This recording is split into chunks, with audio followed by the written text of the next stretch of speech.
having to use this thing now because the video seems to be weirdly out of sync. I don't know why that is. OBS, sometimes I open OBS and there's a video as in sync as it always was, which is to say a little bit out of sync, but not so much that you'd really notice it unless you were paying attention fully.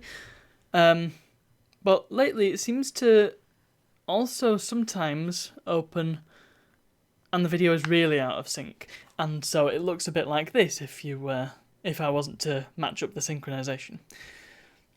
So that's why I'm using the clapperboard.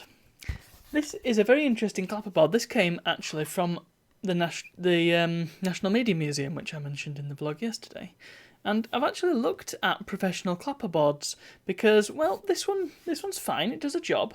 It just doesn't, it's kind of floppy and it doesn't clap all the way. If you look, it doesn't make a solid line. Now, just to explain a little thing, clapperboards are made for getting audio and video in sync. So you've got your, I think it's a specific operator, they've got a name, I can't remember who does the clapping, the clapper possibly.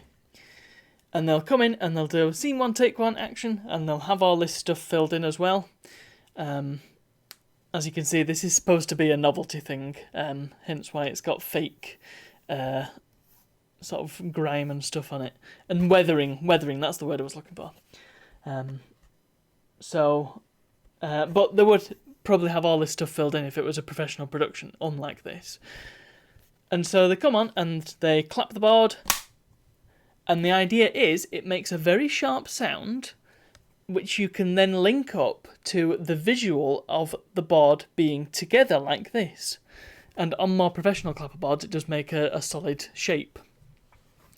I've come across ones, actual professional ones that you can get for far too much money, I feel.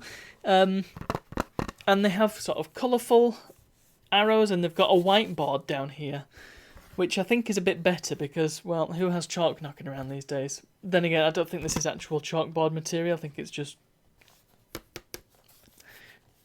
I don't know, actually. Not metal. I thought it might have been metal. Maybe it's just plastic. I don't know. But that is the purpose of the clapperboard. I'm sure I've come across other ones as well. There's been ones where you can personalise. I think you can get your studio's logo on this bit, or maybe here. And you can change what the text is on there, which is pretty cool. Or sometimes you can just get completely blank ones. But it seems like they all kind of look the same unless you go for actual proper professional grade stuff. I just don't know how different it can be. Anyway, I've inadvertently talked about clapperboards on this vlog, so that's good. I wasn't sure what else to talk about. There's not really much else to say, they're just kind of clapperboards. But I think it's an interesting little tidbit of film knowledge, and, well, maybe one day I'll have a proper one and it'll look nice. And it won't sort of be this weird janky thing that actually kind of gets stuck there as well. If I don't push it down properly, it's very easy for it to get stuck. Anyway, that's all from me, so thank you very much for watching, and I'll see you all tomorrow.